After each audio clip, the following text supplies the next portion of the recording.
Hi everyone, in front of me I've got Honor 400 Pro and let me share with you how to reset network preferences on this device.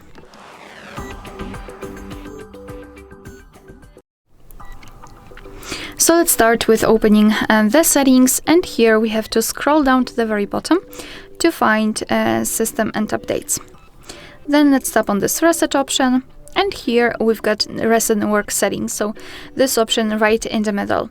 So here your device is informing you what it will actually reset, so of course including Wi-Fi, mobile data and Bluetooth.